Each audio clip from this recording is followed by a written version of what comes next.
There's no thoughts of this is wrong or anything like that. He told me if they ever found out what we were doing, he and I would go to jail for the rest of our lives.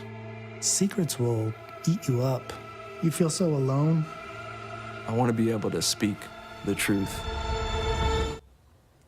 A new documentary about Michael Jackson has sparked a worldwide controversy about the pop star. In the HBO doc called Leaving Neverland, two men accused Jackson of molesting them while they were children at his ranch. This has also launched a wider conversation about child sex abuse. So we're going to talk about more of that this morning. We have Tanya and David Haig here. They are the founders of P.A.X.A, which stands for Parents Against Child Sex Abuse. Thank you for being here. Hi, thanks for having us. You started P.A.X.A a couple of years ago. What was the main goal?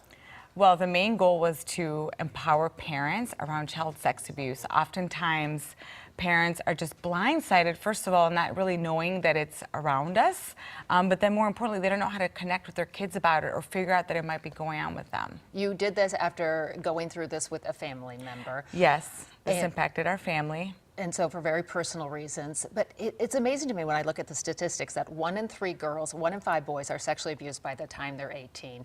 David, talk about some of the signs that parents should be looking out for. Yeah, I think the first thing that parents need to look out for and understand is that these predators are out there, and they need to understand that, most importantly, predators need to position themselves as someone who wouldn't do that type of thing.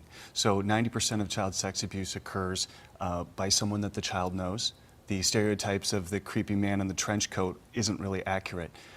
Most of the time it's a friend, family member, or someone that's affiliated with a club or religious organization that knows the child and the family. So what do you look out for when it's like you said, 90% the child knows this person? Exactly, and one of the great things about this documentary that's out about Michael Jackson is that it exposes the grooming techniques that these predators use to entice children and to bring them into their realm. If you notice, oftentimes they take advantage of things like group membership, which means that they're fans of Michael Jackson, and therefore they're able to create an environment where the families and the children want to protect him.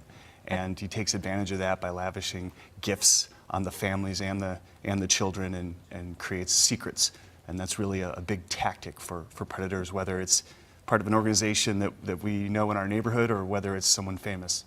Let's talk about how we can talk to our children about this. So what conversations should we be having? When do we start it? Absolutely. So first of all, to answer your question about the signs, honestly, it ranges by the age because predators are attracted to children as soon as they're born. They can be babies all the way up to 17. I know it's disturbing. It's so the way it manifests with children can range so much behaviorally or physically, but one key sign is that child afraid of going to someone's house, afraid of an individual. So I just wanted to make sure that that's up front with parents. Like, lean into the signs, dig into your child of what might be going on. Because I imagine some parents be like, oh, I don't even want to think about that, I don't want to hear that. Yeah, we want parents to think about it, know it's happening, pay attention to the cues, because sometimes they're subtle, sometimes they might be obvious depending on how they might be coming out with it. But how to start talking with your kid, first of all, please, as young as age 2, as soon as they're verbal, and then it's not just once a year, it's like constant check-ins to figure out, hey, if you're going to that play date, how did that play date go? If you're sleeping over, which,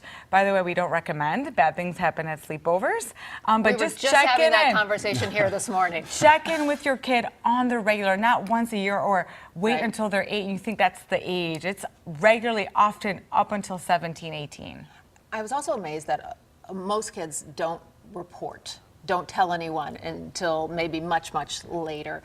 Yes. What is happening? Are they not believed? What's happening? I think that there's a myriad of factors, but most importantly, oftentimes predators are able to convince the child that they share the blame with the predator, and they bring them into the abuse, and they're able to manipulate them and their family members into covering for the abuse. And you know, for a child who's growing up, it's very unfortunate. Oftentimes they don't really realize it's abuse until they're adults. Right. For more information, I want you to know you can head to paxa.online.com, P-A-X-A.online.com, because there's so many more things that parents need to be thinking about, talking about. Absolutely. Thank you so much, Tanya and David Haig, Thanks for having us. having this important conversation this morning. And we'll be right back.